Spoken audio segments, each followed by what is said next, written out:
So if you're a creator or perhaps getting into content creation and you're using Adobe products, DaVinci Resolve, video editing, photo editing, 3D, Blender, or you're an architect or something like that, especially if you're a DaVinci Resolve user, then here's 7 reasons why you should consider the 40 series NVIDIA GeForce cards.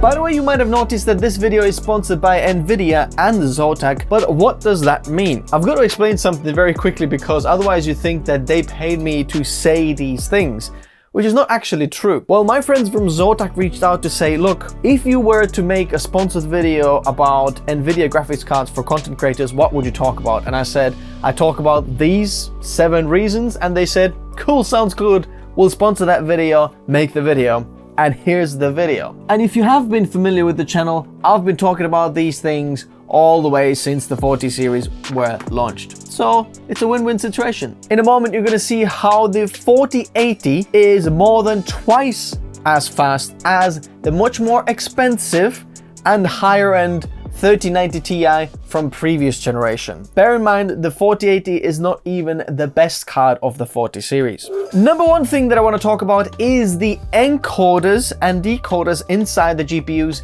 as well as AV1. First of all, what is AV1 and why is this important? Well, AV1 is a codec that's now come onto the surface and everyone starts to push this and support this and try to implement it to everywhere. As you can see, NVIDIA is massively saying that, look, there's dual AV1 encoders inside. And it's a very important thing because first of all, it's an open source video codec, which means that there is no licensing fees for people who want to use, for example, H.264 and 5. They have to pay licensing fees and it's much more expensive.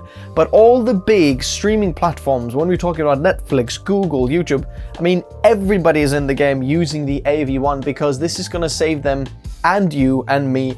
We're going to get the better video quality and they're going to save in space and it's going to be more efficient and so on. In essence, AV1 is a much more efficient video codec than H.264 and 5. So we're getting the same video quality for much less of a file size. Now I want to explain the encoders and decoders on the NVIDIA GPUs because the previous 30 series GPUs, we did have an AV1 decoding, which means playing video back, but encoding, which means putting video together, we didn't have that on the 30 series. So the 40 series have the same decoder, so playing video back is exactly the same on the 40 series, but what's massively changed is the encoding or putting video together. After you edited the video to put the video together into this, there's hardware accelerated encoders inside there, which NVIDIA calls NVENC. NVIDIA encoders. Now there's 2 of these encoders in the 40 series, which means that these GPUs can split the video frame in half like that, and then one encoder encodes the top part, one of them bottom part, and then they put the video together, which means that you can get up to 2 times the encoding speed. In fact, when I did the test on DaVinci Resolve, bear in mind I was recording OBS in the background as well, you can see that the results are more than twice as fast encoding. A 10-minute video clip with these new 40 series cards, I was able to export that just over 2 minutes compared to over 5 minutes with the RTX 3090 Ti. That's the best case of 30 series and not even the best case of 40 series. 4080 versus 3090 Ti. As you can see, the 4080 is absolutely whooping the backside of the 3090 Ti. And then AV1 streaming. Why is that important? Now there's 2 reasons for that. Number one, we can get much better video quality at the same bitrate. So if we take the same bitrate for H.264 and AV1, for example, we get much better video quality with AV1. But then secondly, we're going to be saving the internet upload bandwidth. Let's say you're in a place where you don't have a fast internet speed, or perhaps you were always limited to uploading 720p or 1080p video quality because the upload speed, you can't handle that many kilobits per second upload, right? Well, now, because the AV1, if you use the same bandwidth of internet speed, you can upload much better video quality. Or perhaps if you were uploading already and maxing out your internet upload speed, now you can massively reduce it and upload a much lower bit rate, but get the same video quality. As you can see here on the screen, there's a massive difference between H.264 and AV1. What I did was I exported a 4K 24 frames per second clip to H.264 and AV1, both of them at 1000 kilobits per second, which basically absolutely destroys the video quality on the H.264, but the AV1 still looks very, very decent and completely usable. Bear in mind, this is very, very low bitrate for 4K video. Bear in mind, YouTube recommends you to upload H.264 24 frames per second at 16 megabits per second, which is more than 16 times higher bitrate than what we were doing in here. Number 2, DaVinci Resolve users are going to get a massive benefit of the 40 series because of the general GPU performance. So if we are looking at the performance comparison between the 3090 from previous generation and this Zotac RTX 4080, then you can see that the 4080 is up to 16% faster in the scores compared to the 1390. Now, if we add the much more affordable 4070 Ti in the mix, you can see that that is only 2 to 3% slower in the standard and extended overall score, which pretty much kind of ties the performance with the 1390. But then on 4K media scores and 8K media scores were faster than the 3090, but obviously GPU effects and fusion scores are lower. But what that just means that the 4070 Ti is a much more affordable and better price to performance for DaVinci Resolve compared to the 3090. Also more VRAM for the same model. DaVinci Resolve loves to use more VRAM, and often people choose cards based on VRAM as well because DaVinci Resolve just loves to use that up. But now we're going to get much more VRAM with the same model. Previous upgrades was, if you remember, from 2080 to 3080, we got only 2 GB increase in the video memory. But now from 3080 to 4080 here, we're gonna get 6 GB video memory increase, up to 16 GB, which is a very nice upgrade. And also the lower end 4070s, which used to be 8 GB on the 3070, are now 12 GB, which is a really nice boost. And also the AV1 encoding, which I was talking about in the previous point, this is all supported on DaVinci Resolve. So if you want to take full advantage of AV1 with these 40 series, these are the cards to go with. Number 3, 3D animation. These new ray tracing and tensor cores on these 40 series have improved a lot. I'm looking at blended benchmarks here, and we have the 4080 here. Bear in mind, the 4080 is not even the best of the 40 series card, but just for comparison. Comparing it to the 3080 12 GB version, which is 35 to 50% slower in the monster, junk shop, and classroom scenes. That's twice as fast on the 4080, which is ridiculous performance. Now let's move on to the 30 series to 3080 Ti. We're still 33 to 44% slower in those scenes. And let's take the best case of 30 series, the 3090 Ti. We can see that we're still up to 41% slower in the 3D application than the likes of 4080. These numbers are seriously insane. And if you're a 3D creator, getting an upgrade even from 30 series might make a ton of sense to jump to the 40 series because the performance increase in actual 3D rendering is ridiculous. And it's the same with OctaneBench. A 3090 Ti is pretty much on par with the 4070 Ti. As you can see, 4070 Ti is only 0.1% slower, which is ridiculous. And the 4080 is 33% faster than the 3090 Ti. In a good way, NVIDIA pretty much killed the 30 series with the 40 series in terms of 3D creation. If you're a 3D creator, let me know if you agree in the comment section below. And what's your experience using the 40 series cards? Number 4, architecture. If you're using graphics cards for your 3D modeling, for example V-Ray, then having these 40 series cards is again huge benefit. Like we talked about 3D animation, in architecture and working with models, It's absolutely insane, as you can see on some of these V-Ray benchmarks. Number 5, ray tracing and DLSS 3.0. And you might be thinking, wait a second, isn't that like a gaming feature? You know, you're getting more frames for games. And yes, that's true. But there is actually very, very good benefits for creators. Because now, providing software supports that, 3D creators can see their final product in real time without down-resing their project or seeing a choppy playback or unrendered scenes or something like that. So with the help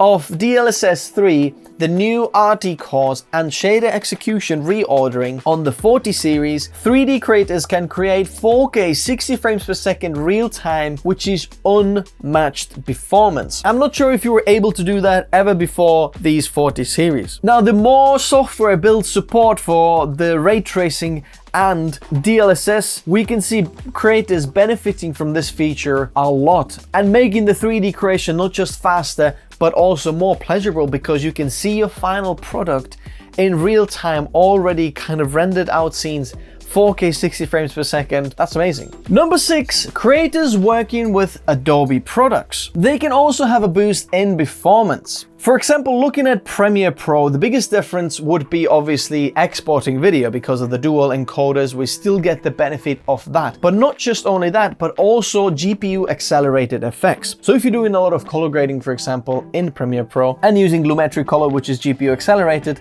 then having a 40 series card, which is better in GPU performance, will give you increase not just in rendering, but also timeline playback. Or if you're making more complex scenes and using masks and things like that, or multiple layers of Lumetri Color, then 40 series will give you a boost in performance of your video editing. Also, the timeline playback, because the 40 series has much higher clock speeds, which makes also the media engines kind of run faster, you do get a better timeline performance with the 40 series compared to the 30 series. There's also some GPU accelerated benefits for Photoshop and Lightroom, but if you're a photographer who uses Lightroom and Photoshop mainly for their workflow, I'd recommend going the lowest of the GPU series that you can get, because you're not going to see that much of a difference between the 4070 and the 4080, for example, or 4090.